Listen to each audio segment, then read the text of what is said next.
you just want to see if you can do it. You want to test yourself. Run towards the smoke. On this episode of the Matthew Bird podcast. The only way to actually let failure or struggles be positive is if we do make sure we learn from them. Keynote speaker. Pilot, former United States Air Force officer, and the president and founder of Form 100 Consulting, Nate Amidon. Probably like the only former Air Force pilot that's not flying for like Delta or Alaska. There's this untapped talent pool out there of people that have real experience leading, running teams, running programs, like getting the mission done. And then there was such a need for this in the private sector, especially in technology. I was like, we can just put these two things together and start a company. So there you go. How are you thinking about AI? What I believe is that the process of implementing AI is going to be more important than the automation itself. You know, the one role that I would love AI to take over fully in every company? That might be a bold statement, but my favorite thing to do is to cancel recurring meetings. Like it gives me so much joy. Is cancel recurring meetings.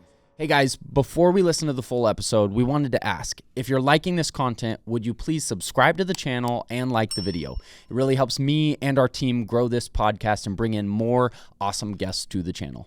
Thank you, and back to the episode. All right, Nate, thanks for joining me here in the studio for a podcast today. Absolutely, man. Excited to be here. Thank you. Thank you. I love unpacking stories of interesting people, and I think you fall into that category. So I hope so.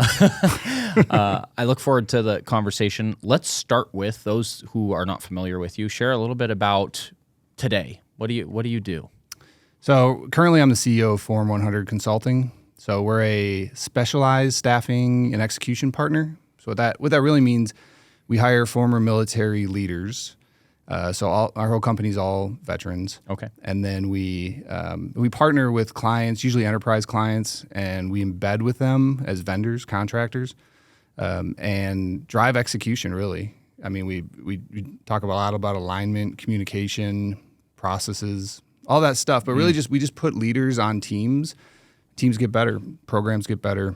And we focus mainly on technology, software development, done a ton of just AI implementation. But it's kind of in the program management space. But whenever clients need help just getting things done, like, we're who you call. I think there's a lot of those people. There's a lot of those people out there. There's a lot of dysfunction out there, that's for sure. Well, I definitely look forward to talking more about business leadership kind of around that angle. Yeah. But what I also love doing with guests is going back in story.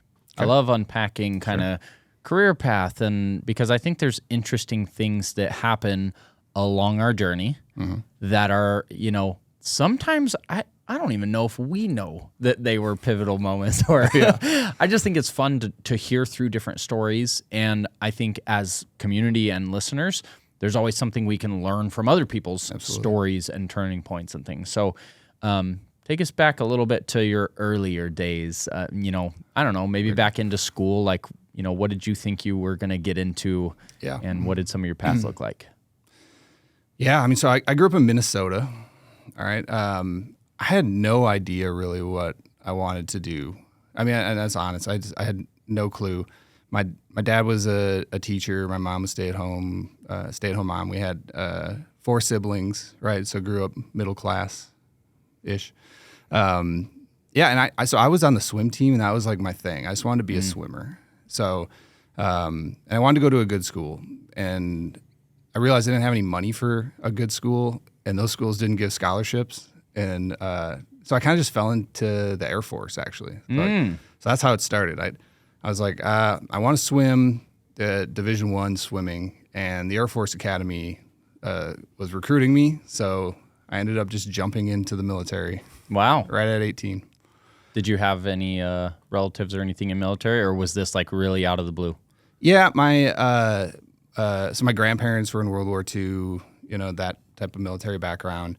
But I didn't really go in with, like, I wanted to be in the military. It was more of like, I wanted the challenge. I knew it was going to be tough. I knew it was hard. And so, it was kind of just fell into going into the military. It's a weird story because a lot of people are like, I want to serve my country and be patriotic. And all that's true in some sense. But really, I just came in, almost just fell in. Yeah. It's like, welcome to boot camp. I feel like, I know a lot of people in military. I have some siblings as well. In fact, one of my younger brothers just entered the Air Force as a pilot. Oh, he did? Yep. Awesome. That's cool. Is he in pilot training now? He just got placed into B-52 bomber Oh, pilot. okay.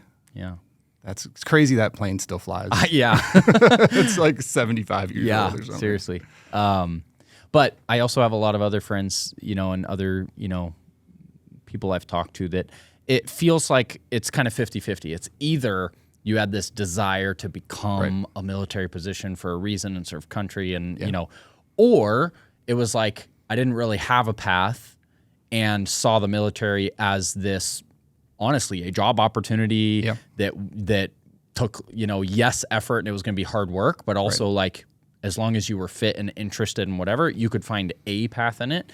And a lot of people went into it for career path. And it wasn't this lifelong, idea of something they wanted to pursue. It seems like both. And then, some stay in for their whole career and some go in for a bit and come back out. And yeah, I mean, I noticed a lot of people, especially at the academy, they're just the type of people that want to be challenged. Yeah.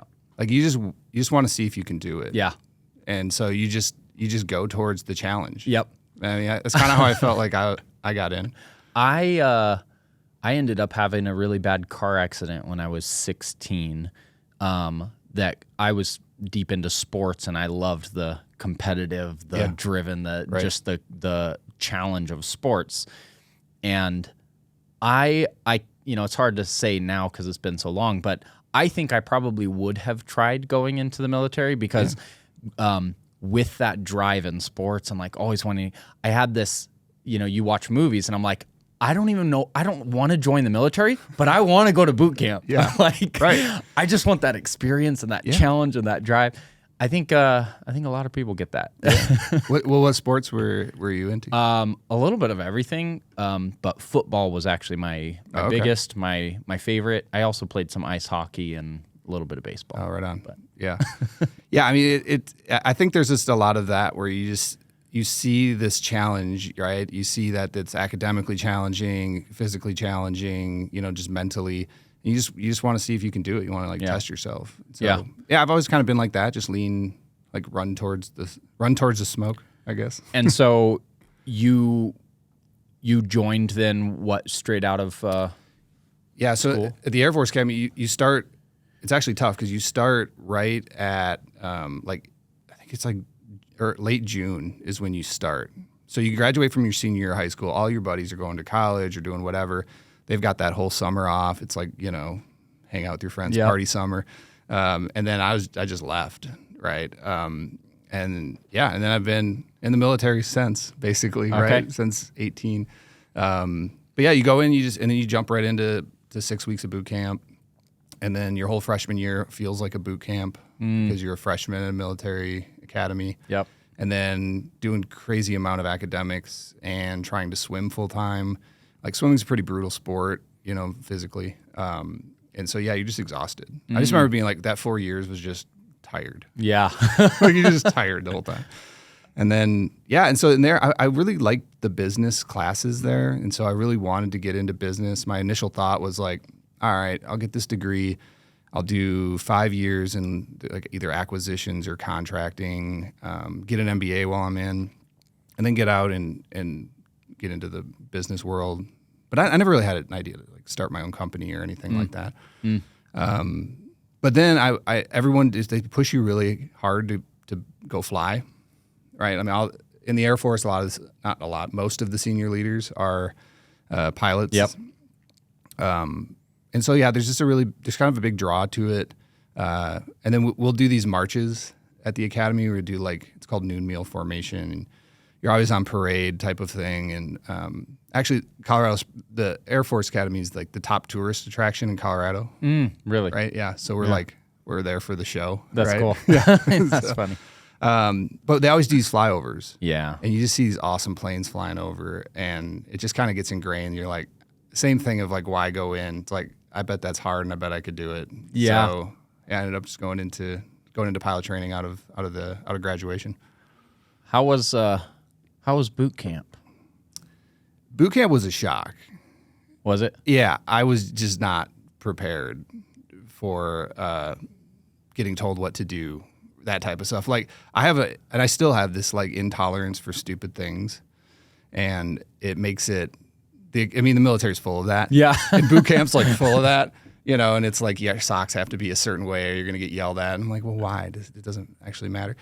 But what I found was actually those skill sets are actually become really valuable later on. Like the attention to detail and the stuff that like shouldn't matter, but it kind of does now. I think it's a good skill set to learn. But yeah. It was tough. It was. I'm kind of surprised I made it. What comes to mind as like the most difficult thing you had to do in boot camp? So it wasn't the physical piece. Like the physical piece, it was there and it was tough, but it's not like buds. All right. I mean, it's an Air Force Academy. It's the Air Force and it's the Air Force Academy. It wasn't extreme. I mean, it was physically challenging, but it wasn't like we didn't do those like 3 days you're awake the whole time. Okay. Yep. The hardest part, I think, of boot camp for me was just the constant. It's constantly on. It just didn't stop.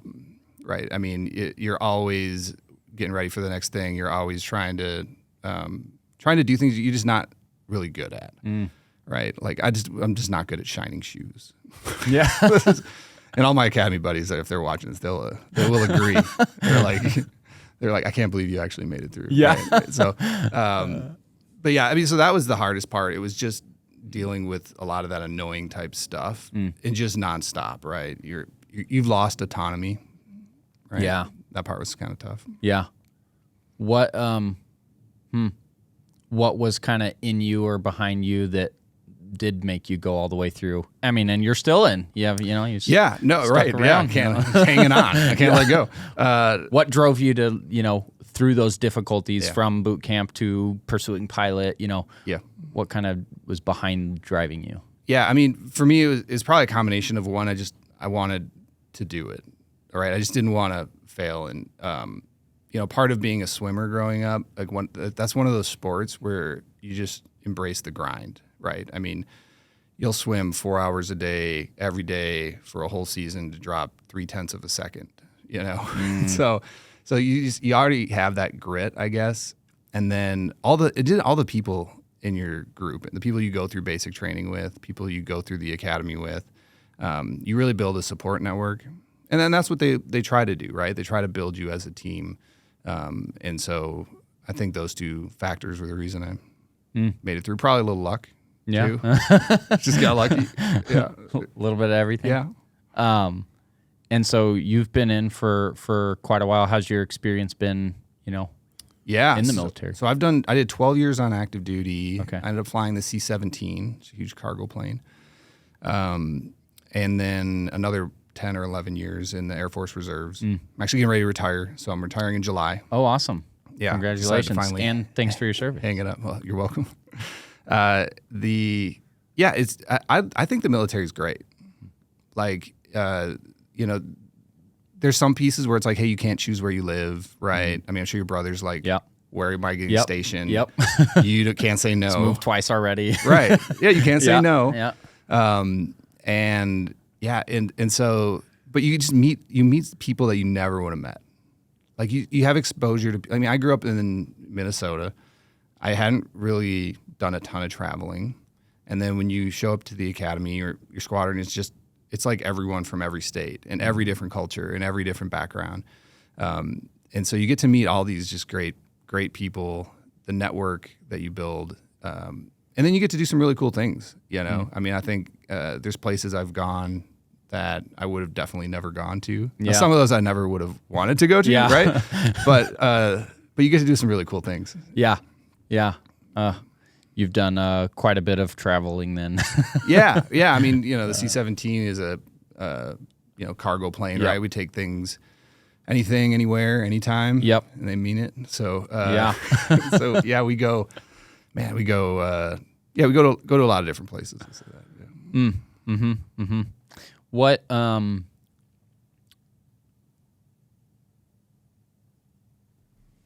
out of everything that you learn in the military, what are some of the things that translate most into business? God, there's so many things. And Yeah. it really depends on what you do in the military too.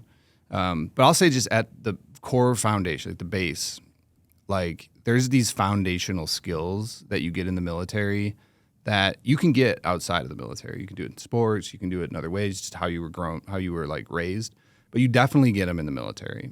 And there's the things like you show up on time, right? You have integrity. You're going to work hard. You're going to figure it out. You know how to stay calm. You know how to work in a team. So regardless of anyone that's getting out of the military, whatever you did, you're going to have those foundational skills. And those, I didn't realize how important they were until I got into business. Oh yeah. Until I realized like, oh, okay, like this really matters, right? Like the ability to be trusted as a trusted teammate for whatever you're doing in whatever capacity in business, like that's super valuable. Yeah. Yeah. I'm sure there's just like, I mean, we're all human. I'm sure there are some bad apples that do come, out of the military as well. Oh, yeah. But for the most part, being someone who is not in the military and never has been, I look at people who have been or are very much with that lens, even from an employer standpoint of hiring people. I'm like, if I knew you were, in the fire department, you were military, you're a police, I have a certain level of expectation and or trust of like, oh, this person's probably gonna be punctual, honest, hardworking, and it is such a huge benefit because there's a lot of people that they never got that in, they didn't do sports for very long, or maybe they did it in high school or something, and you see, people come out of school and they just fall into work environment. And that's where I think some of that default discussion nowadays around like millennials are lazy and nobody wants to work. It's like, well, there are a lot of people who don't want to show up on time. They don't want to work hard. They want to do the minimum. They want to find ways to cheat the system. And it's like those basic skill sets are actually some of the most important just the basics. Yep, absolutely. I mean, I'll say a lot of times, like, look, it's the difference between a good employee and a great employee. You're not gonna figure it out in a resume. You're not gonna figure it out in an interview. But if you look back at like you had two hires, one was good, one was great. Like, what makes the difference between those two? And you suss that out. A lot of those are going to be those foundational type skills. Yeah. Like they just know how to get things done. And to your point, look, the military is a cross section of society, so not everyone that's a veteran is going to be great for every position. Yep. And a lot of what we try to do is actually filter that out because we're all vets, so we all have a little bit of like a decoder ring to know, like who's going to fit and where. And but as a whole, I think you're right. Like there's a different level of expectation and the ability to just deal with crappy situations too. Yeah. Yeah. And that's super important. It's like, okay, sometimes you have to paint rocks. Yeah. Right? You can cry about it or you can just do it. And right. After going through what most in the military go through, you're like, that's fine. I used to have to do this with my socks every day or I'd get yelled at. I'll do anything you want. Yeah. At least you're not getting shot at. Yeah. Right? Right. It's all perspective. Could always be worse. Could be worse. Always be worse. That's for sure. Yeah. So how long then you've been... You were full-time for, you said, 17 years? Or how long? Full-time for 12. 12? Okay. And then, so I'll retire with 23 years of service. Okay. But that doesn't count the academy time. Okay. And so 27, it's old. What did that transition look like from full-time to cutting back and then getting into something else? What did that look like? Yeah, I mean, it's good on one aspect because, so I joined the Air Force Reserves. And when you join the reserves, you have a little more flexibility. It's like what base you're at. You're not moving, right? And you're not full time, right? A lot of times they can, unless you get activated, you can sometimes say no even. Like, hey, I need you on this trip. And I'm like, well, I can't. And they go, okay. And I remember that first phone call when they were like, okay. And I was like, That's it? That's it? Yeah. Like, wait, I was just testing it, But yeah, but you're also not getting paid. So like now you have to make money. Yeah. Right. And it's, you can still get healthcare through the reserve. So it's a good transition landing.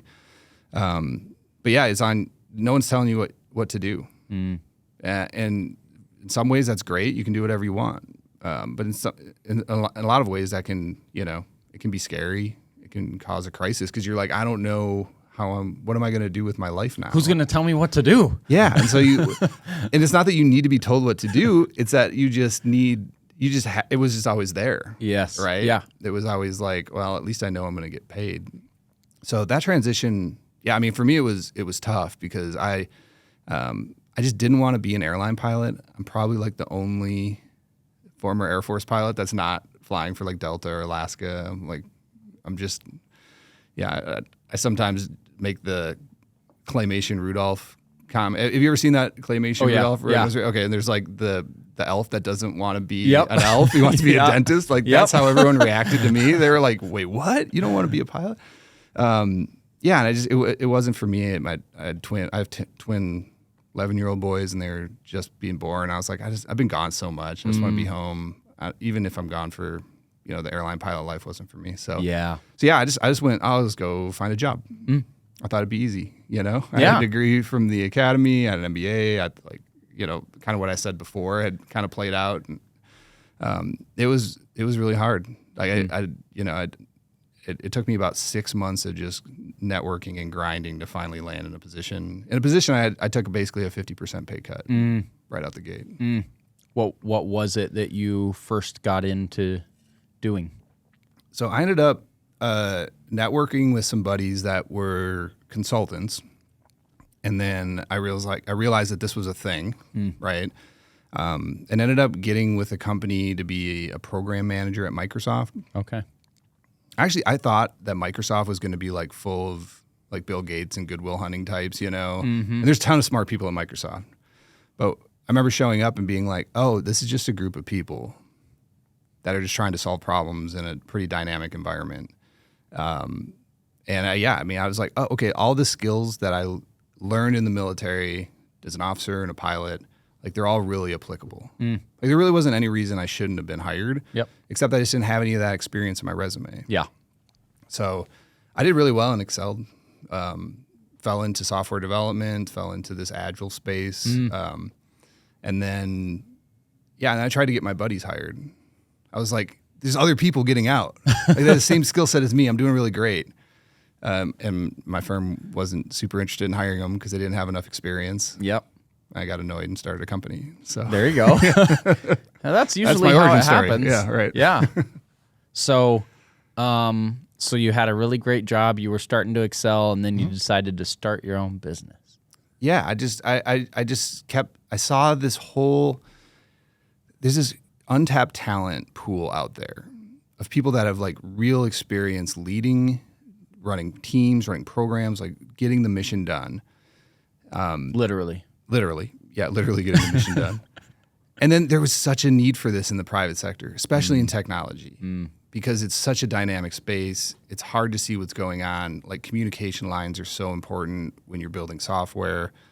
And so like I was like, we can just put these two things together. And so that's when I started Form 100. which was really easy, right? Really easy to just start your own business. I had no business starting it. There's no reason. Like if I were to like reach out to me and be like, hey, I have this idea to start a business, I'd be like, you have no idea what you're doing. Don't do it. Don't do it. That's most founding stories, I think. I think so. Yeah. And you just grind your way through it. Yeah.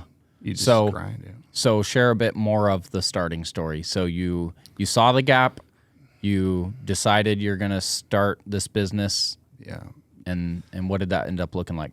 Yeah, so the staffing industry, staffing and consulting are pretty unique. I don't know how familiar you are with it, but basically large enterprises usually, let's say they have 20 people on their team and they get a project for 6 months. Instead of going through the whole hiring process to bring somebody on or to bring a team on for 6 months, I mean, it takes them 3 months just to hire and go through that whole HR process. They'll just reach out to a firm to bring on excess capacity. Mm-hmm. So that's really kind of what staffing is. So when I started, I started with my LLC, and then I found another company that would let me 1099 myself. and then saw an opportunity to subcontract in with another company that would let me actually subcontract and bring people on, and then just slowly grew from there. Yeah. Okay. Yeah. And you already kind of saw the gap of what industry or what types of roles you thought you could help fulfill or make that match for. Yeah, so we really started in this in the agile space, working directly with software engineers, and I gravitated towards that because my first role at Microsoft was a lot more like business processes, and there were so many meetings and so much talk, and like nothing was getting done. Yep. And I started like learning more about like software development and technology, and it was like engineers just want to get things done. So I just love working with engineers because there's like, we need to get things done. Yeah. And I love that. I'm like, yes, let's go.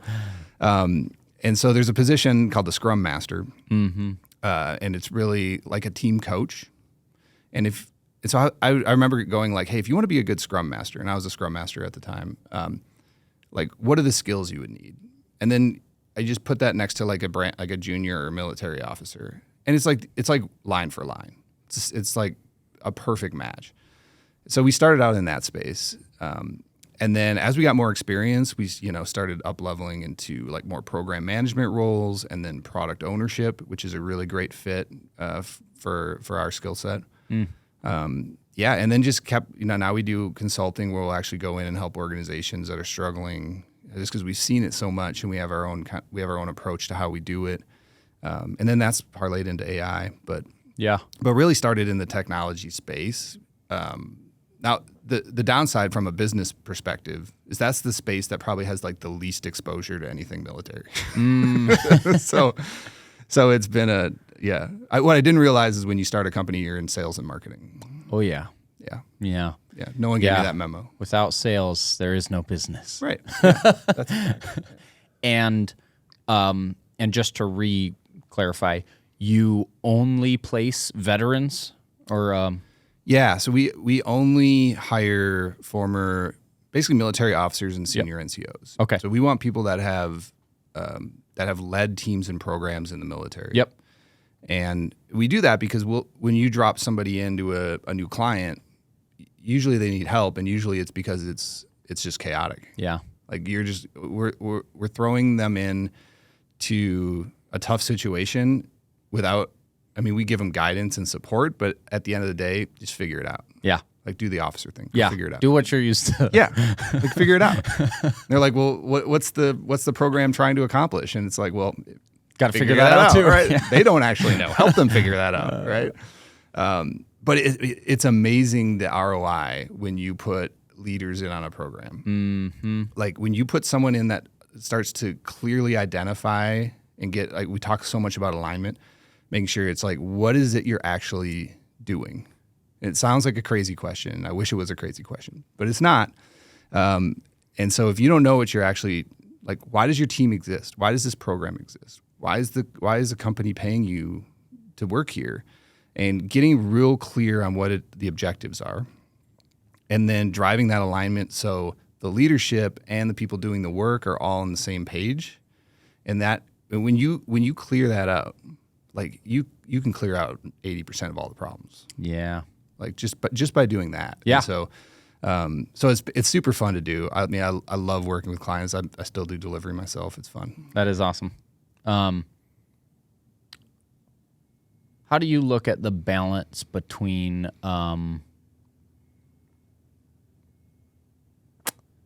company culture and this idea of kind of bringing the military aspect, right? There's the boot camp telling you how to do your socks, and then there's the opposite of that, and even in the tech space, I'd say, going and visiting. I've visited a couple different campuses and stuff, and it feels like a college dorm, and people have. It's interesting. It's a tech bro culture. So right. Yeah. What's your take on this balance of company culture and flexibility and benefits and relaxation versus driven, structured, like, I don't know. Oh, yeah, it's a great question. So every company culture is different, right? And a lot of our clients are really not tech-first companies. That's what I like to say. So we really excel in like manufacturing and services, things where software development's not the product. Or they haven't figured out yet that they're software development and tech companies, Yep. but they all are. And so the culture can be a little bit different, but generally what we get a lot of is like the military culture is when you get on the leadership side, it's a lot different than what you would think a boot camp is. Yeah. Right. And so I actually remember I went to this client and brought me in as I was a Scrum Master coach. Their teams were a mess. And I was listening to like one of their planning sessions, and it was just like, it was so bad. It was such a mess. And the manager was in the meeting too.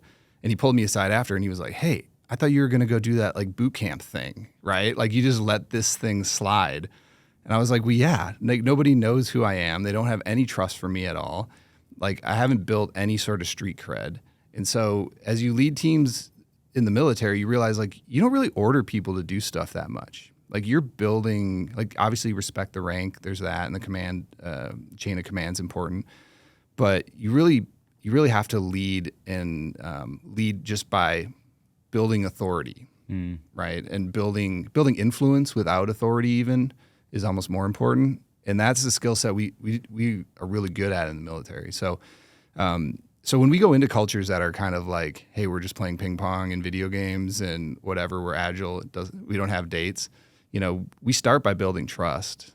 And then yeah, you can go. So we build trust, and that's how we actually like are effective in those organizations. Yep. But then on just a separate note, like everything's a balance when it comes to like structure.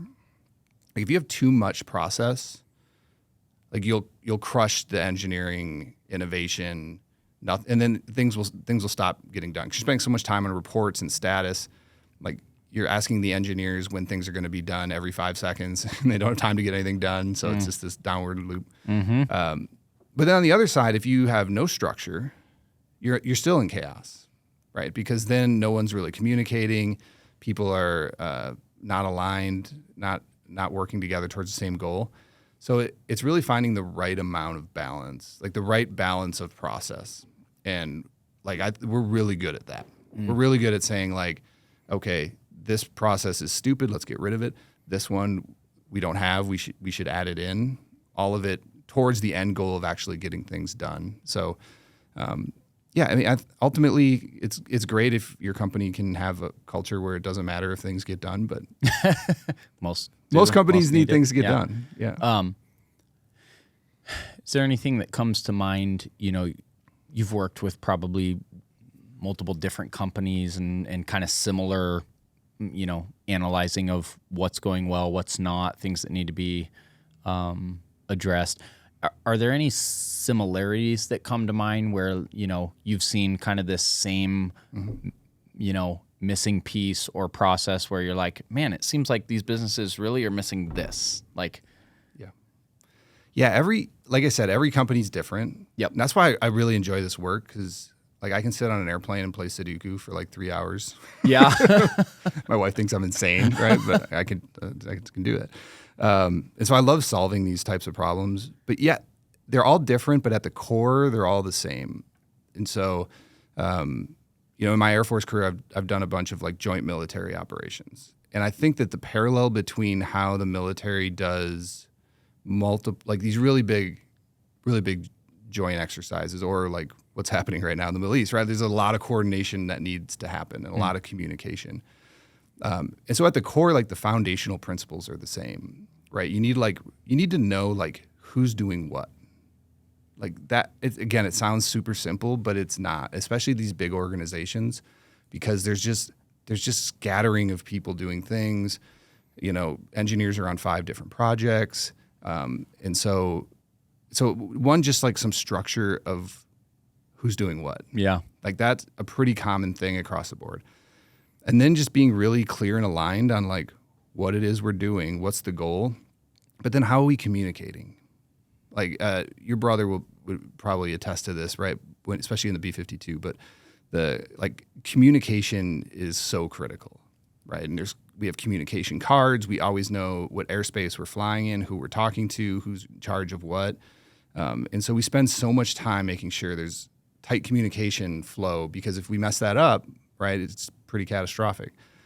And so we bring that kind of same discipline into technology programs, because it's like you need this leaders need to know what's actually going on. Otherwise, they're going to make bad decisions. And it's not their fault because they're given bad information. Yeah. So I would say like structure around alignment around who's doing what, communication flow, and then just there's always just a mismatch of process. Yeah.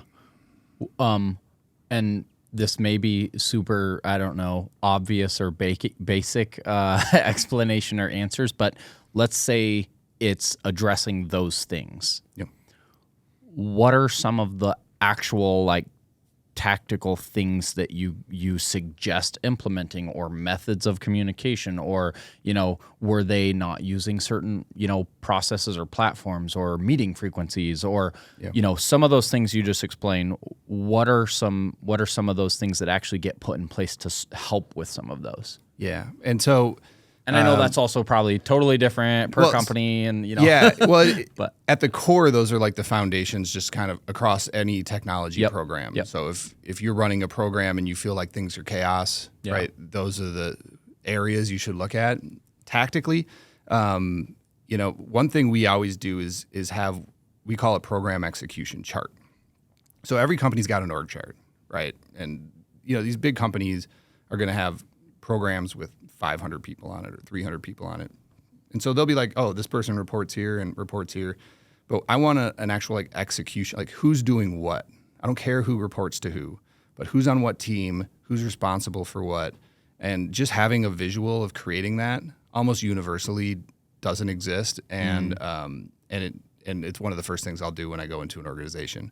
Because if you don't have that, then you don't know who to talk to. You don't know who's responsible for what.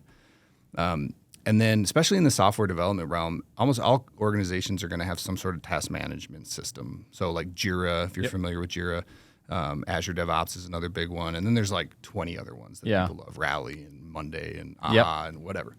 It doesn't really matter which one you have. I'm not like dogmatic about the system, but I'm dogmatic about how organized it is, right?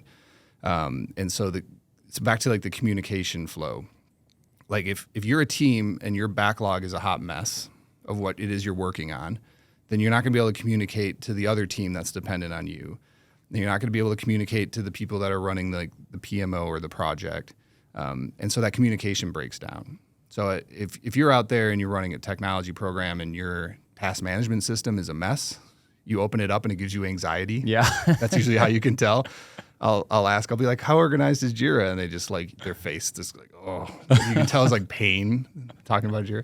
But having someone that's diligent and making sure that that's organized. And then the other third universal thing I think is almost universal is just really clear SOPs. Clear of like, it doesn't have to be, we're not trying to recreate the military. Military's got more than you need, right? They're on that other spectrum. The amount of regulations I have flying is crazy. Oh, I bet. But at least I knew we had it and I could find it. And so trying to recreate a really lightweight version of this is how we do business, right? This is when the ceremonies are. Here's the meetings. Here's who's responsible for what. And so if you can get those three pieces in place, you're in a pretty good spot. What about meetings? What's your feeling about meetings? Well, it's a balance. I just look, meeting's a process. Yep. And if you're doing any sort of technology implementation, the people that are actually implementing the technology, like their time is the most valuable. Like you have to protect their time. So if you're going to have a meeting that takes their time, then you need to make sure it's super valuable and efficient. So we're really big on meeting discipline, and my favorite thing to do is to cancel recurring meetings. Like My it gives favorite me so thing much to do joy. Is cancel recurring meetings. That's a good one. But yeah, I mean, I'll say just on meetings in general, it starts on time and it ends on time or earlier. And then whoever is running it, someone needs to be responsible for running it and having an agenda. And there's an actionable objective. Like we can justify why we're having the meeting. And then I think less is more in meetings. Yeah. Yeah. What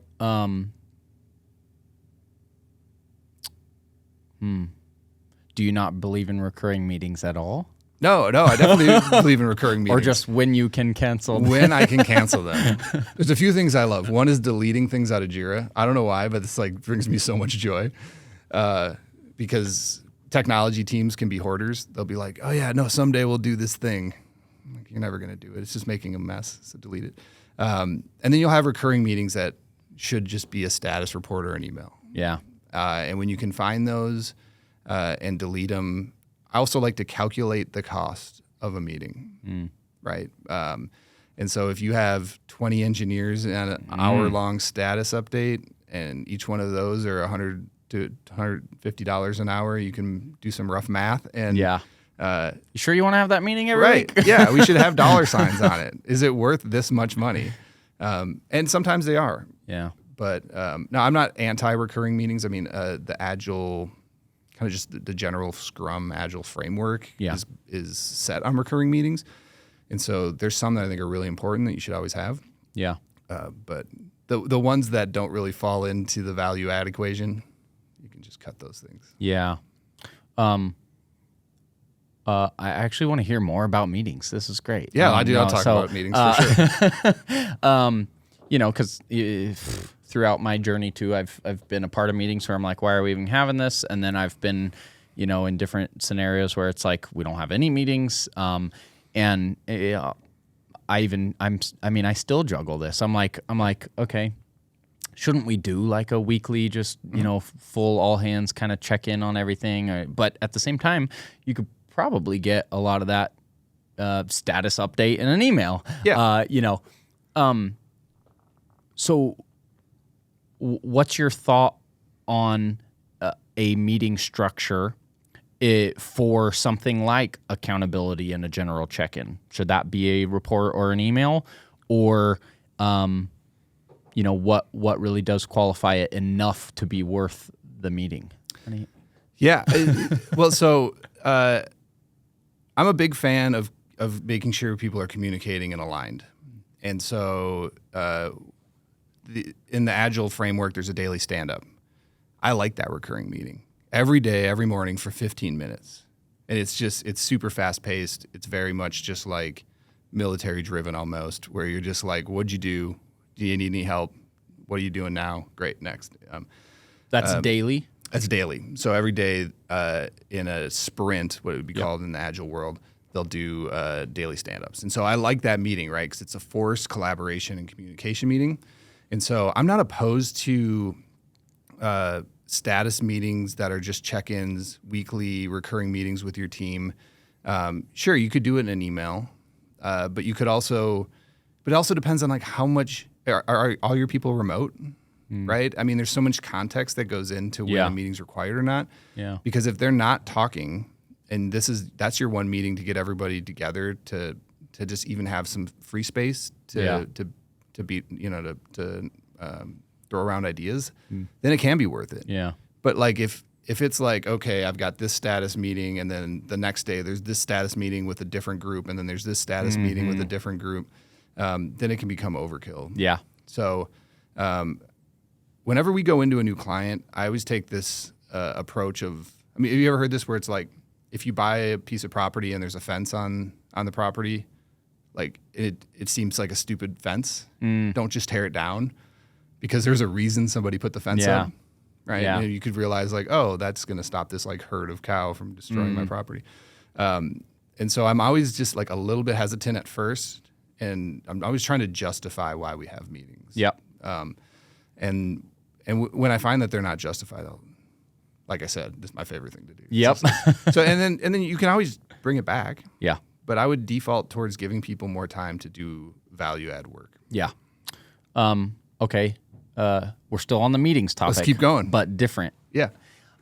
Your thoughts on like one-on-one meetings. within a team or within a structure of a manager meeting with, team members for, I guess similar type focus of the career development or the, how things are going or check-ins. Like what's your thoughts or take on kind of that one-on-one angle? So I do one-on-ones a lot with my team, but because they're all distributed at different clients, right? And so I would say, I think I do them every other week or monthly, depending on how junior or senior somebody is. Yep. And in the military, I always just default back to my framework, right? Yeah. And I want, if it's a manager employee, I want, as the manager or as a commander or as a leader, I want to make sure that they know that I'm interested in them, in their career, in the work that they're doing, and I'm trying to make them better, right?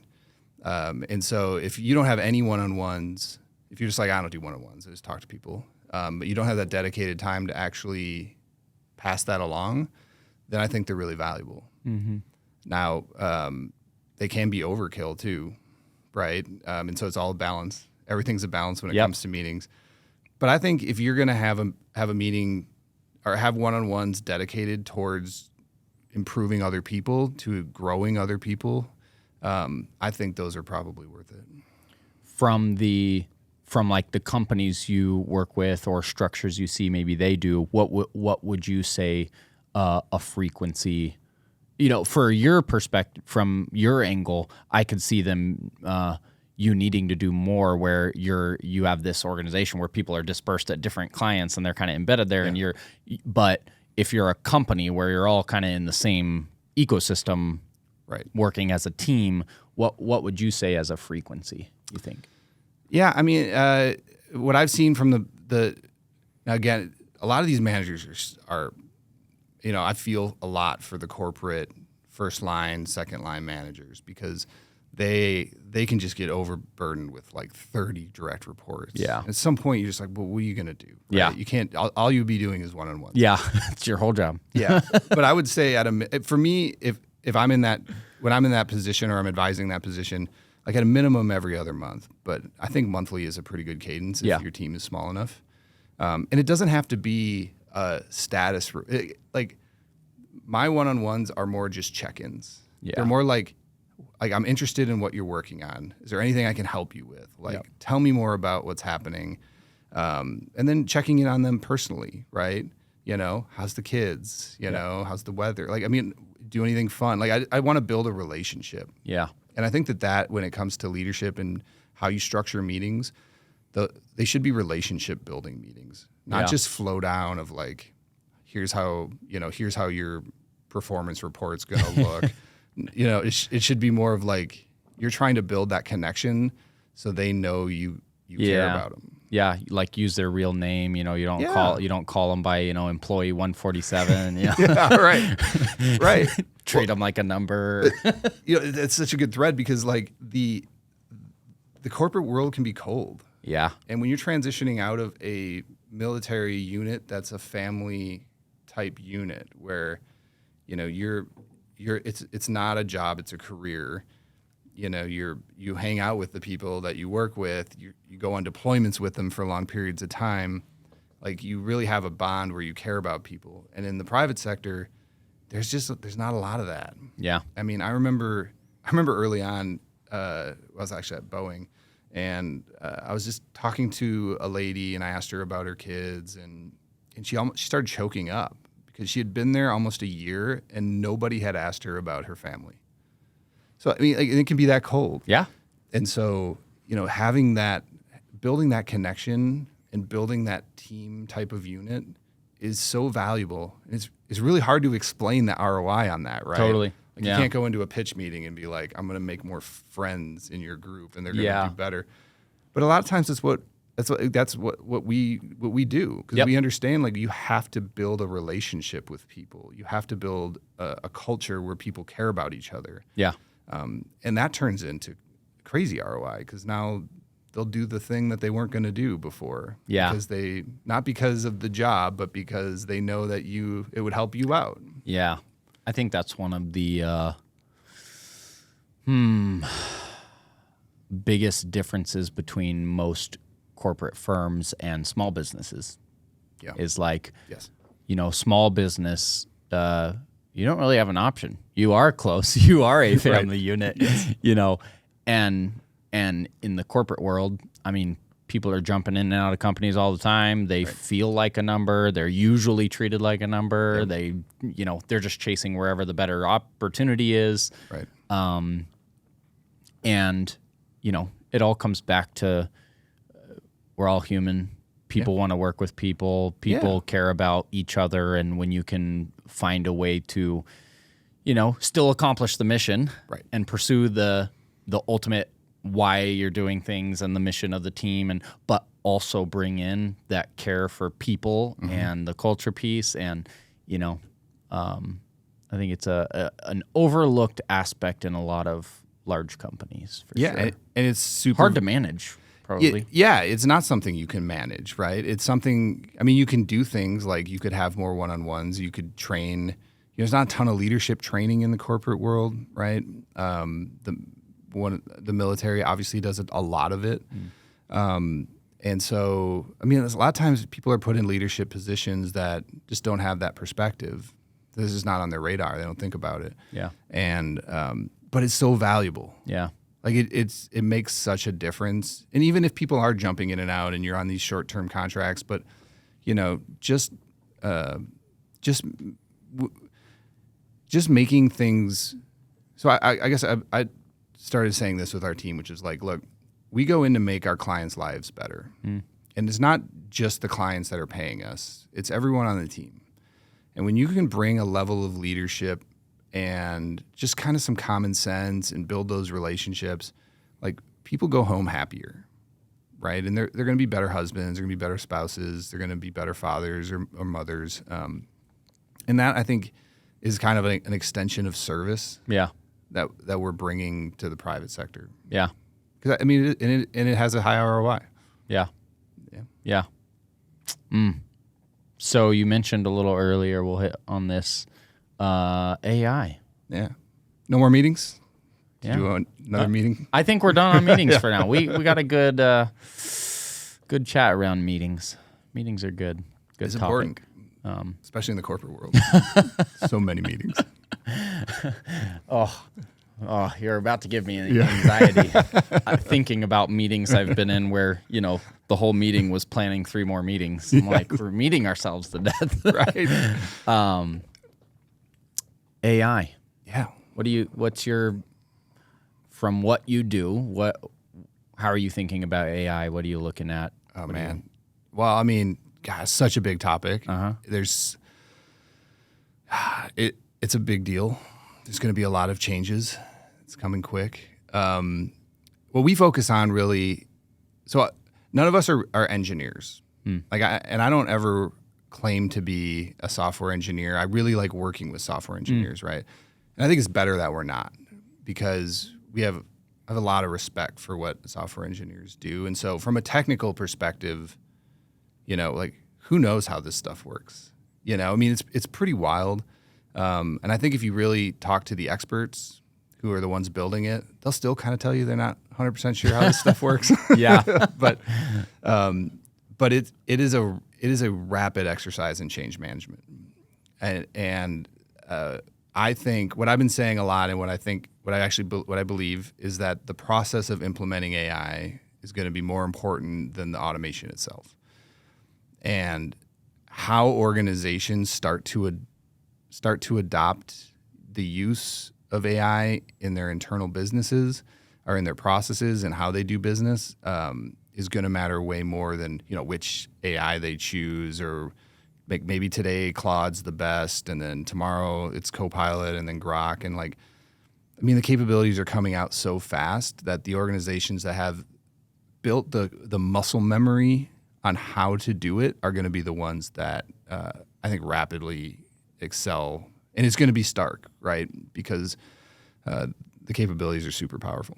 Yeah, I think it is a big area that there's this out of nowhere immediate need to discuss and talk about, because it's like if you don't have a plan Right. on how you implement it or policies around it or training or use case, and now everybody's just downloading it and using it all over the place, Yes. it's like, ooh. Yes. There's that cartoon where it's like, who are we CEOs? I'm sure you've seen this one where it's like, who are we CEOs? What do we want? AI? When do we want it right now? Like, what do we want? We don't know. We just want AI. Like, what do we want it to do? Everyone said it's time. Yeah. I don't know why, but Well, and every CEO has all gone to the Gartner conference, and they're all pushing the same narrative, right? They all want we're AI first companies now. Yes. We're all AI first. They'll come up with arbitrary numbers. They're like, yeah, we want like a 15%, efficiency gain from AI. yeah, And like, I'm just too analytical to be like 50% of what? yeah, Like, I mean, what are you even saying? Yeah. But yeah, so I feel for the middle layer right now, the folks, the directors, the senior managers, because they're going into status meetings with senior executives, and they want to know, what are you doing to use AI to gain efficiency? yeah, And so that's the area that we've really focused in on, is like, how do we do things in a incremental, sustainable, and valuable way that actually moves the needle, that actually gets ROI. And so we've had a lot of success doing these kind of micro improvements of AI, and really to do it in one of our main philosophies is like it's a human first approach. Like, this is a tool to make us better at our jobs. Like, there's so much doom casting out there. Oh, yeah. And everyone's like, it's just going to take our jobs. yeah, Like, we're all going to be unemployed. yeah, Elon Musk, whatever he said, is like, we're all just going to do yoga or whatever. Yeah. And so you're like, what? It's scary for people, right? But you need people yeah, to implement automation, and we should implement automations that make us better at our jobs. Like, maybe we end up having less people at some point. That's probably going to happen. But I don't think it's going to be as drastic as everyone says. And I think the companies that lean into a people-first approach are going to do better. yeah. I agree. And I do agree a bit with the saying in general. And again, I think it totally changes per like industry and role and companies and all that. But just the overarching idea that AI won't replace you, but people using it will. Yeah. In general, the idea that, okay, it is becoming a very valuable tool and piece of technology that will create certain levels of efficiency or changing how many people are needed for certain types of projects. Or so the idea that we as individuals and individual companies should explore how to integrate it and use it, because I think there's always this hesitation around certain technologies where people put it off for too long, and then your other companies around you adopt it, and now they're way faster and more affordable and better deliverables, whatever, XYZ, whatever, and you will become too slow, irrelevant, not on pace with expectations of industry. Now, again, it changes depending on what type of industry or company or role or whatever you're talking about. But I've heard other people hiring programmers and coders and whatever, and they're like, we almost don't want to hire them unless they've already started exploring how to use AI, because it makes them better at their job. They're more efficient. They're learning how to trial things, and it is quickly becoming such an interest. I always frame it as a tool. Like, it's a new tool out there, and if you're looking to get a job that uses similar tools, you should know how to use the new tool. Yeah. It'd be like showing up to a home builder site, right? But you like, I don't like to use nail guns. Yeah. I only use a hammer. I Yeah. only swing the hammer. Yeah. Right? Like, Yeah. it's going to be tough for you, right? When everyone else knows how to use the nail Yep. gun.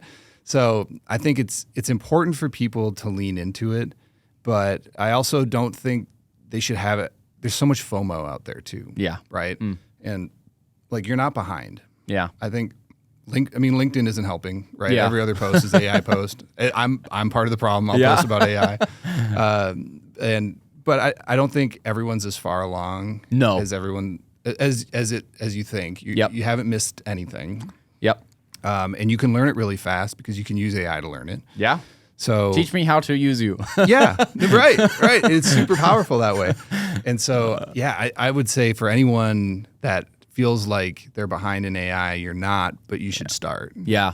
I wish I remember where I saw this or where the report was from, but I saw a report about a survey that was done around companies using AI, and it was like 90% had started adopting it, but honestly, it was only like 10% that said they actually implemented it in a way that was providing any level of ROI. It's like, yes, everybody has downloaded the app or logged into it once.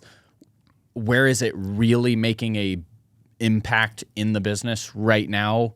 That is not as far along as most people make it think. No. There are some people out there claiming, yes, I'm firing every employee and I'm a solo operator that now doesn't need 100 people to do. Right. It's like, okay. I manage my 25 agents team, and we have meetings. They have meetings with their agents, and I'm like, okay, like I don't buy into the FOMO, and I always tell people, like, let's just relax. It's going to be okay. Okay. I'll sometimes talk about, hey, the Air Force came out with autopilot a long time ago, right? And we're still 2 pilots in a cockpit. Now we use the tool. Yeah. Like there's no airline pilot out there that would just say, I'm just going to hand fly this the whole thing. way. Yeah. Right? Like that wouldn't happen. You wouldn't want that. And so I think things move a little slower, but you can, and what I've been preaching a lot is like, look, you can start to implement this now. Yeah. And and the how you do it's really important, right? And so we've kind of hit a few things, and one of them, the first thing is it's human first. Yep. Right? You never go in to be like, hey, I want you to process improve yourself out of a job, right? Like you're just not going to get good buy-in that way. And so everything should be used to make us better at our jobs. And then honestly, we'll just get more done. Yep. Right? Like who's bored at work, right? Yeah. And then the other piece that I think is really important is actually understanding what you automate, like defining value. Like is it actually valuable? Because you can automate your step, right? And you can just create a huge backlog of AI slop for everybody else downstream. Yep. I've seen this all the time. Yep.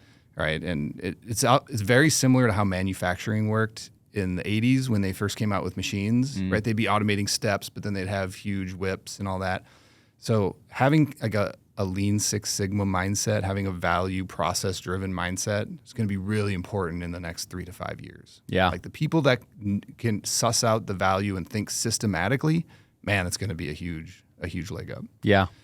And then the other 2 pieces, I'll just go through all 4 of them if you're okay with it. Yeah. The other 2 pieces I think are really important is doing things incrementally. Like, I don't know how many clients have come to me basically asking for Jarvis from Iron Man, right? They're like, hey, can you implement AI? And I'm like, yeah, sure. What do you want it to do? Everything. Everything, right? They're like, we just ask it to do it. And then it goes to like 8 different systems with five different variables everywhere. And look, in theory, AI can do that, but it's not just going to be able to do it, right? You have to start incrementally with the tools that you have. A lot of these large enterprises, very security driven. Mm-hmm. They're not just going to take Claude code and download it and throw it to anyone randomly in the organization. Yeah. So using some of the tools that you have to map out the value, really determine if it's going to cause bottlenecks, but then picking just one slice. And if you automate like 10% of your flow, of your process flow, like that's 10%. That's a win. Take that 10% and then maybe do another 10%. And then when capabilities come more accessible and easier, you can automate the rest. But you already have gotten the muscle memory of how to automate that one piece. Yeah. And then the final thing that nobody's talking about is doing it in a sustainable way. Not like sustainability, save the environment, which is important. Okay. But more of like all of your business is going to change. Your processes are going to change. Like how do we make sure that your automation stays relevant? right? And a lot of that has to do with the data that you're feeding the automation, right? And so software engineers and technical people, I know you've done engineering stuff, is like if you have if you have crappy data but an amazing application, your application sucks. Yeah. Because like you need good data to actually feed it the right input. And so when you're talking about like automating your business processes or how you do work, like your process in your documentation needs to be treated like engineers treat data. Yep. Okay, we have to think about it differently. We have to think about how, simple example, like if you're making an agent in Copilot, let's say, and you want it to read these 10 documents, right? Instead of just exposing it to those 10 documents, create a folder and expose it to the folder. So when you swap documents out, it sustains, right? So like little things like that. Yep. But just thinking more about how we structure documentation to make it sustainable, because it's at some point if you have too much automation and things start to drift, it's going to be a problem. Yeah.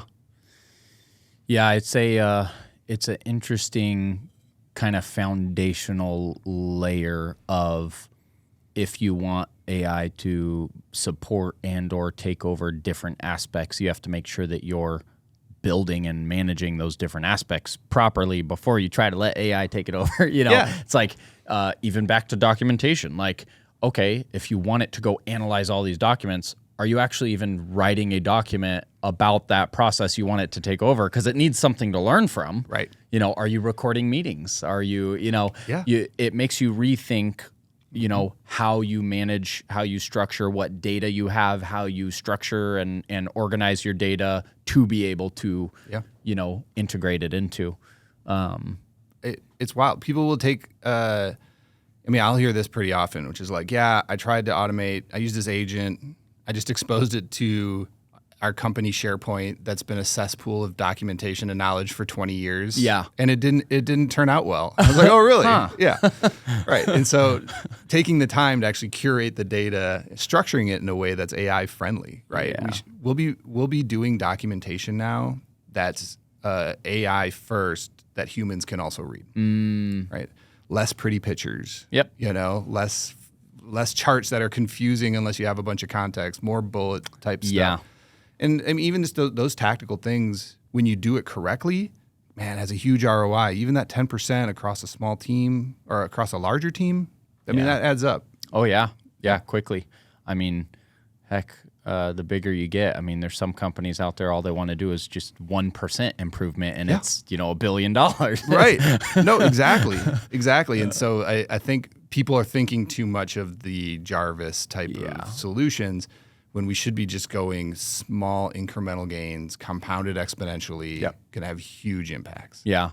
Yeah, and I definitely agree with the overall take, too, that I think too many people are too afraid of it's just going to completely change and replace everything, and no employees are needed for any companies anymore. It's like, wow, no. And with any technology, any innovation, again, you look at it as a tool, it has always been that a piece of technology or a new tool has come about that has changed how we do things in different areas. And there's always a shift of focus, yes, but there is always a need for people. Yes. Yes. Just like, again, you could follow any track of that. And I do fully believe that there will be certain roles in companies that will no longer be needed. For sure. I could tell you one that I would love. You want to know what? Don't say consultants. No, not consultants. In fact, I bet consulting will be there forever because those are unique positions that are bringing different to come. Anyways, the one role that I would love AI to take over fully in every company. I have one in my mind, so I'm just that might really be a excited. bold statement, but is customer service phone calls. I think there should always be a path to get to talk to a human. Yeah. But oh my gosh, certain times that you're like, I'm just trying to get through to ask this question about this technical issue, and it's like this 3-hour process of automated answering that can't communicate with you and that doesn't know the answers, and it sends you down this path. I have had so many of those, calling a printer company, calling a computer support, whatever it is that you're like, you end up. Today, I don't call them anymore. I go try to just ask ChatGPT, whatever else, to solve the problem because it knows the manuals. It can instantly research and troubleshoot for you. And I'm like, every company needs to have chat support with AI that studies their information. That is a role that you no longer will have just hundreds of people answering phone calls that don't really know the answers to generically try to walk you through support, And those jobs are rough anyway, right? And I think that's definitely, well, from my perspective, I've seen that be the right picking when it comes to enterprise companies. Like they're leaning into their customer service. And I'm at the point now where like I just assume that when I go to like a help chatbot on a website, if they aren't like AI driven and actually can, connect the dots between my account number and the other things, my expectations are getting higher. So. I keep running into them where I'm hoping that that's the case, and I ask it a generic question, and it's like, here's your 3 options. I'm like, it has nothing to do with what I asked for. Like, come on, please improve this. But to your point, there are going to be jobs that go away, and that I think is going to be good in a lot of ways because it's going to free up more people. It's going to, and there is an optimistic view that it's just going to free up more white space for us to have more personal connections, to have more ability to have conversations like this where ideas, will come out and actually make us more efficient, right? Like, I mean, who wants to sit and spend 3 hours doing data analytics on an Excel spreadsheet? Yeah. I don't want to do that. Yeah. I think the idea that, in the short term, the things that people want AI to really actually help with are the mundane, repetitive things that it's like, again, yes, maybe there are roles that's all they do, that will be disrupted, but it's just going to shift to other things that are more creative, things that we enjoy doing, things that we, and that's just always happened within any level of innovation. It always shifts where your focus needs to go, but knowing it's a tool, and treating it as such. Oh, yeah. And I mean, I think that knowing how to use it and knowing how to, like, having the domain context to apply to the tool is important. Like back to the house example, like if you don't know how to build a house, it doesn't really matter if you have a nail gun or not, right? I mean, you're just going to be spraying. Yeah. So I think I'm optimistic about the future with AI. I'm optimistic about our business model inside of that. Just because as military leaders, we're comfortable with adopting new technology, and it's gonna be like you still need the core alignment communication process, and it's gonna be more important because if you're not aligned and you start applying jet fuel to something going in the wrong direction, it's just gonna make things a lot worse. Yep. And there's a real risk to companies over automating too fast without, it could cause a lot more problems than efficiencies. Yeah. Well, and I think there's another aspect, of the more the more people are using AI, we'll go back to like written content, on social platforms and stuff. Yeah. That started to take off like wildfire, and now it's typically obvious and it makes you not want to read it. Yep. Oh, yeah. And so there's this thought that, it's just so easy now to just do XYZ because AI can just do it, where now people more value when someone says, I write without AI. You're like, I want to read what you wrote. Exactly. You wrote with your real hands? Yeah. Like you're I use the example of art. Yeah. Right. How much does a Michelangelo painting sell for? enough. versus how quickly can you generate some graphic that looks amazing with AI, but like what do we humans, society, value more? Yeah. There's this human element that the more AI gets integrated, takes over, is everywhere, the more there's certain aspects of like this desire to still have human connection, human written material, human made art, in-person conversations and events. And so I think that even if AI can take over every aspect, there will be parts that we just go, we don't actually want it for that anyways. Right. Even if it can do it, we don't want it for that, you know? Yeah. So I think it's an exciting and interesting future. Yeah. The more that the technology gets integrated to different aspects. But I don't think that desire for human connection and need will ever go away, no matter how awesome the technology is. Oh, no. The authenticity piece is going to be huge. Yeah. Like, I think that's so important. And like, but I'll use AI as an idea generator. Oh, of course. For posts. Yep. And you know, I'll just delete the M dashes. That Yeah, are of in course. There, right? Yeah. But I think using it as a tool, right? Yep. But you still need your authentic Yes. voice and your authentic thought process, because I mean, humans are built for connection with other humans, Yep. and so I think that's going to sustain and become more and more valuable. Yeah. Like I don't know if you've gotten into this like AI avatar stuff. Have you seen the like you can replicate yourself on videos? A little and bit, posts? Yeah. yes. And so I'm starting to see some of those come out, and I think I would rather just bumble through a presentation that's myself, and I think other people would rather see somebody go up and just face plant than have a perfectly delivered AI avatar say something. So I think you're right on. I think that there's always going to be need for humans and people, and it's a people first business. Like technology. I say technology is a team sport, right? I mean, it's all. If you really go back to issues that happen in technology, big bugs that go out and whatever. A lot of it's like flying incidents. It's rarely a mechanical problem. It's almost always a people issue, and so I think it's going to become more important, even more important as AI automates more stuff. Yeah. It's going to be more important.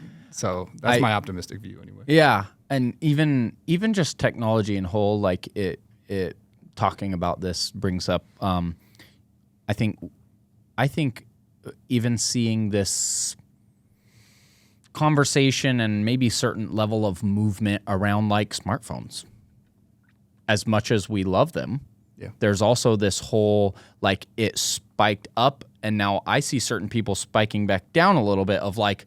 They're too addictive. Kids are getting them too young. It's not good for you at certain, to where now I see a lot of young parents and things like that where they're like, we want phones again that just flip open and you use them to call people. Yes. And it's like, again, that's not AI, but it's just technology in whole where not everything that can be done should be done. Mm-hmm.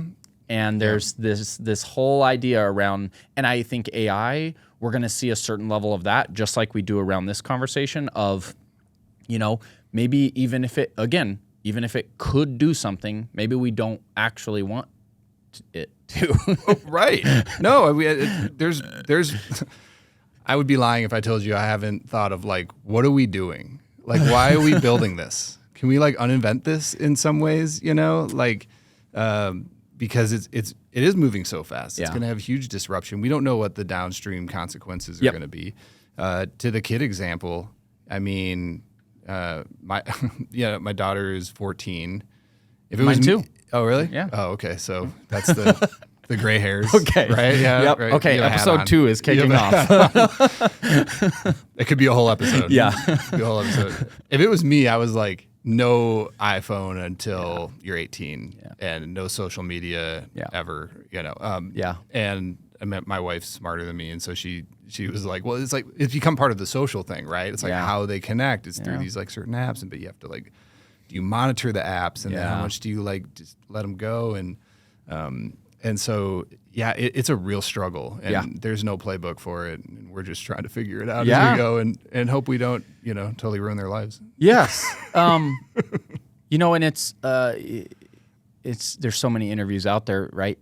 Some of the people who make the product or make the apps say the same thing of like, oh, we don't even let our own kids on the app. We created it, yes, but it's too addictive. It's has all these problems, and there's a certain line, of any technology, anything that gets created, there has to be that look too of, yes, how can we integrate it in, but what are the cons? Even if it could make it better, more efficient, more connected, whatever. Yeah. What are the negatives that maybe we're so focused on the positive of it replacing and becoming more profitable and whatever, but what is the negative aspect if we do decide to integrate it in that way? Yeah. Yeah. Yeah. Well, I mean, like you've got to do, okay, so I could go on a whole thread of 14-year-old daughters, but we'll just table that for a second. But yeah, I think, but even from a practical standpoint, if you're going, if you're out there and you're, director in a large organization, you got the status meeting coming up and your VP is going to be asking about what you automated. Like you do have to take the time to do the risk assessment ahead of time. Because every new thing is going to have some sort of unintended consequence. I remember when I was flying in 2005, pretty new night vision goggles had come out for cargo planes, right? And so that's a whole different game. It's great, right? We can see at night, we can land at night, we can have our lights off. But there's some unintended consequences, like taxi lights and runway lights look the same under night vision goggles. And I've been real close, like 100 feet close, to landing on the taxiway of an airport. I mean, because they look the exact same. Yep. And so there's these unintended consequences that we have to think about when it comes to automation and new technology that comes out. And so part of doing a program incrementally allows you to reduce the amount of risk you have incrementally and learn things along the way and iterate. And so, so I think that it's ripe for risk, right? Both with 14-year-old daughters and with businesses both. Implementing this stuff. Yep. So, we have to keep our eyes wide open. I think that's a great point, though, is the incremental, because we talk a lot about, and goes back to the greatest innovators and such. It reminds me of a quote of Elon Musk saying, if you're not failing, you're not innovating enough. Mm-hmm. But if we're doing it in small steps, the risk is so much smaller. It's okay to fail on small levels, learn, improve, take step 2, do the same thing, versus taking such big swings that if you fail, it could be catastrophic. It could have major business problems, landing on the freeway, on the airport the wrong way. How do we do a good assessment and try to be as safe and beneficial as possible with whatever the improvement's going to be? Yeah. And it's tough. I mean, I feel for anyone out there that's trying to implement. It's all hard. Yeah. But I would just say, like, lean into it because you can do some really awesome and cool things, right? And the capabilities keep getting better, and Cloud Code is pretty wild. Yeah. Things you can do with that, and I know Microsoft is going to be adopting some of that, and so there's a lot of potential to do some amazing things, and I would encourage everyone, if they haven't right now, to start leaning into it. Yeah. And just start using it. Yeah. The other stance or thing that I say often, because like you said, sometimes you question, why are we even doing this? Could we go backwards? Yeah.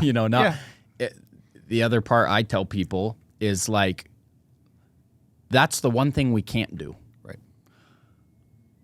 Nobody can stop progress, development, new technologies. Like, there's no, we could sit here and say, you know what, we're not going to support this. We're not going to get into it. Okay, well, the rest of the world is. Yeah.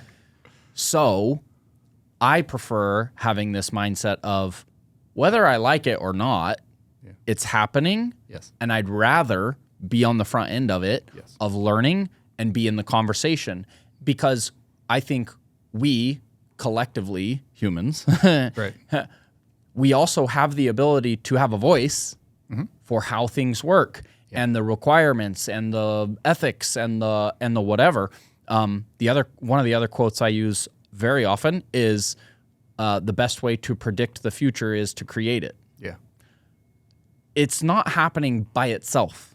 Right. It is people developing this. So it's, even if you disagree with something, it's better to actually get involved and have a voice in it than to be one of the people that just says, I think that's terrible stuff and I'm not getting involved. It's like, well, you're not helping your belief Right. by not getting involved. You should have your voice no matter what you think about it. Yeah. I'd rather be involved and try to use it for good because there's a lot of other people who are going to also use it for bad. Yes. And then, back to, even the military, right? Oh, yeah. There's evil out there. There's bad out there. There's intentions. There's things that we see it already happening with scammers and things like that, where it's AI, voice generated, text stuff. We have to keep up with it in a good sense to combat what else will happen with it. Oh yeah, the scammers are getting really good. Oh, it's getting pretty good. I don't know how, but every time someone joins my company, I just tell them, like, I'm never going to text you. I'm never going to email you, like, for Walmart gift cards or whatever it is. Yeah. Right? It happens on a bi-weekly basis. Someone on my team is getting one of those emails, whatever. I'm like, yeah, it's wild. It is getting wild. Yeah. I look at it as like the tides, like you can complain about the tides coming in. Okay. But you should probably do something about it.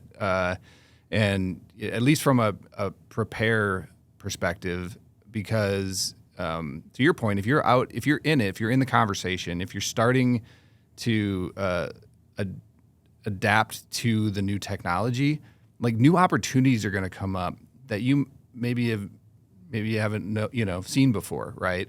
And so, I mean, from our perspective, it was like, oh, okay, like now that we started to get into this, we realized like how important the process of implementing this becomes. Mm-hmm. Okay, that's a great opportunity for us. And there's going to be other opportunities, like how you implement this in different verticals of business. And so I think having a abundance mindset is important. But it's hard. It's hard to get caught up in the doom scrolling. It is. And There's a lot of it. Oh, we're all screwed.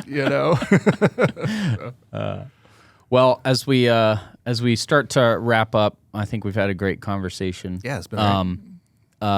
Any other thoughts on that topic before I just cut you off there? No. I think we covered AI pretty good. All right.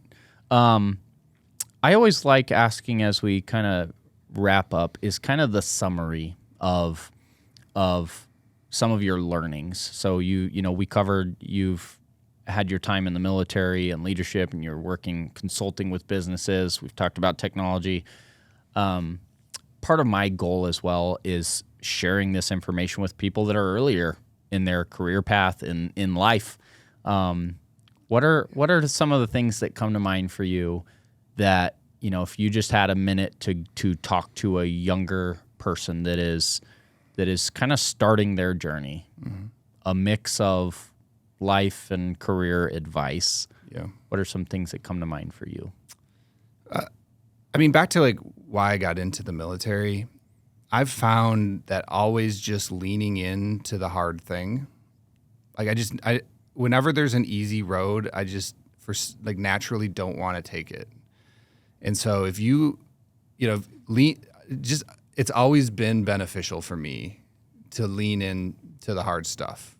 I mean, I could have easily gone to college and not gone to a military academy.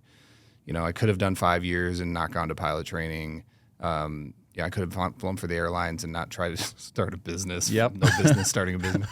But you grow along the way. And so prioritizing that, in my mind, is, I think, the most important thing. And whether it's your professional career, whether it's AI, it's just always lean into a little bit of discomfort and try to avoid the easy road and try to make yourself always better. And I think the ROI on that's really high. Yeah. No, I like that. I think there's a lot of people that default to only wanting the easy road. Yeah. And I think one of the one of the things that comes to mind for me that I've heard a lot of people talk about is, you know, do you want to get later in your life and or in your career and wonder, what if I would have taken the other route? Mm-hmm. What if I would have tried the hard thing? Yeah.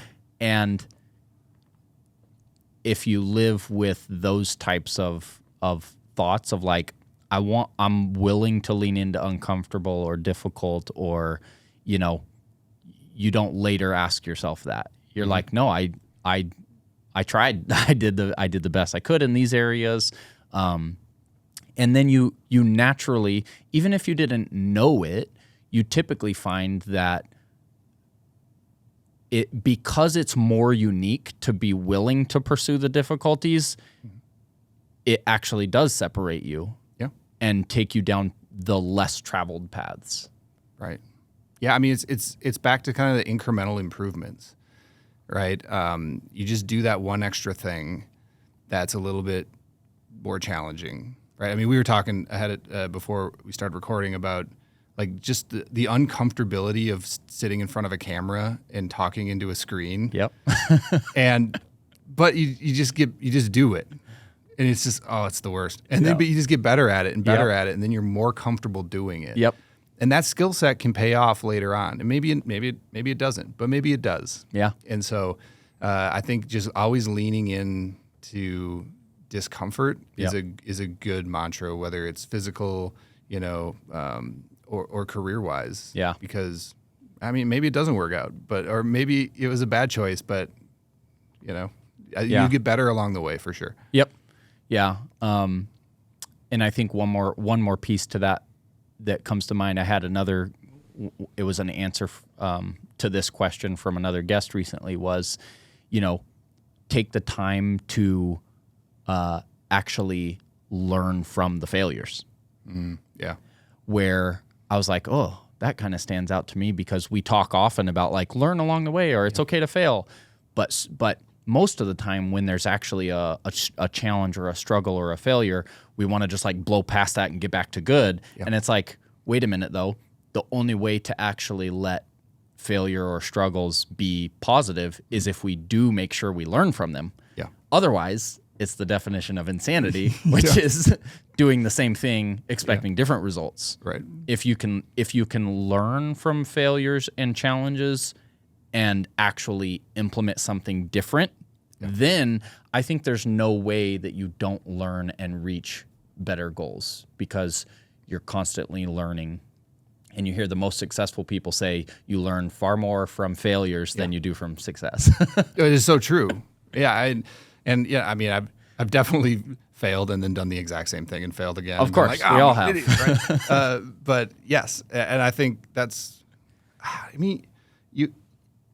you do everything, right? I mean, in your brother could probably attest to this, but in pilot training, everybody sucks at flying. Like I never felt like I was good at flying. I mean, even when I got into the C-17, you just look back and you go, oh, okay, actually I am, right? But you're just constantly failing along the way, and you're just constantly doing that. And you know, and it does take a level of grit, you know, to absorb multiple failures. And it's a skill though that you can practice and work on. And so, yeah, I totally agree as like, hey, if you're going to fail, try to figure out why and do something different. And that might fail too. And then you might just have this series of failures. If you're going to start your own company, like buckle up. Yep. It's just a series of failures. Professional failure. Yeah, right. Exactly. I'm like, you know, you fail 85 to 90% of the time, but those other 10% is what keeps you in business. And you wouldn't have got those if you didn't do the other 85 to 90% of failures. Yeah. So it's just so true. And it's like the other person that comes to mind around this thought is Michael Jordan, you know? Yeah. And he's like, you know, I'm remembered for the whatever number it is. I'm not going to remember 2,000 shots I made. Yeah. I'm not remembered for the 100,000 that I went to practice every day. I was grinding. I was whatever. It's like people only look at those successful people for the peak of the mountain, right? Yeah. Not right. the whole foundation. And I think it's the learning and being willing to put in that level of grind and commitment. And like you're saying with flight training, right? I'm sure that it's, you don't start out being an amazing pilot. No. Nobody starts that way. No. You have to know that you have to be bad at something, and you have to learn, and you have to grind, and you have to do the same thing over and over and over to get good at it. Oh yeah. Because you just, like I said, you're constantly in failure mode. But I think that's a good mode to be in, honestly. When I first started the company, I did fall in a little bit of like this like FOMO type stuff where you're like, oh, like why am I not succeeding? But this person's doing amazing, and you start to learn quickly, to your point, that you don't see the rest of it. Mm-hmm. And so I stopped. That was been a big realization running a company maybe like 4 or 5 years ago. Just being like, wait a second, no one just flips the switch and gets lucky. And even if, and I think about this a lot, even if during the real tough grind years, if like I had, got struck by lightning, metaphorically, right? I mean, like tripped over some huge client, and it wouldn't have been, it probably would have been worse, right? Because I wouldn't have learned all the stuff that I needed to get to this point. Yep. And then I would have been more likely to fail bigger that way. So it's all perspective, and so I think that's the biggest advice is just lean into discomfort. Know you're going to fail. Yep. And be okay with it. Yeah. I feel like things keep popping to mind. Yeah, I wanted to wrap up, but no, keep going. The one more piece that comes to mind that I don't think we really hit on, but it is another piece, is being a learner. And apart from learning from your own failures is finding other people to learn from. And this has been big for me in trying to build, and even you're bringing all these memories back for me of early years of business, right? It's like or back to flight training, any of it. Yeah. You don't just do it by yourself and hope you figure it out. No. That, right. When you're in something that specific, you're learning from someone else who has done it. Yes. From someone else who has mastered it, from someone else who has, been in it, held the flight controls, flown, ran into challenges. You're trying to learn as much as you can from other people who have done something similar. And I think in any level of entrepreneurship or business or other leadership, it's like making sure that you make time in your schedule and capacity to, whether it's reading books, it's watching interviews, it's finding mentors, it's finding networking events, whatever it is. I think that's something that is undervalued. Yes. Is making the space to learn from others in any that are somehow connected to what it is that you're doing or building. Because, why not learn from other people's mistakes, other people's lessons, rather than only relying on running into your own? I think that's another area that I accidentally found. Like when I started my first business, didn't know anything about business, didn't know anything about running a company. I didn't read a single business book.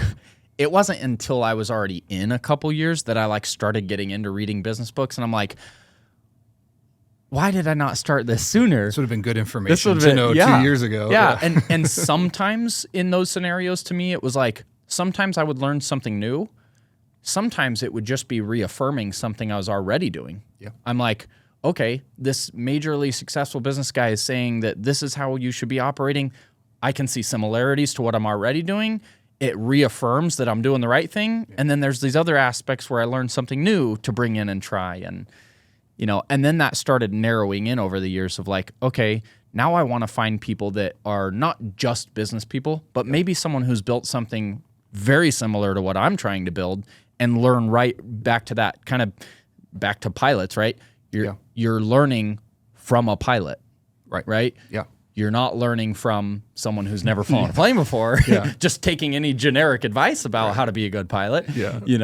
I think the more narrow you can get, which actually probably leads even into some of your business model, I think that's where consultants and consulting and mentors and advisors all become valuable. Is, can you help somebody along a specific problem can you find someone like that to learn from? I think is another huge value. Oh man, I mean I just always assumed that I would learn from more experienced pilots, and so when I got into like the business world, I was desperate to find mentors and people, and there's been just a handful, like a bunch of great ones along the way. That I mean, and some of and some of the mentors can tactically help you.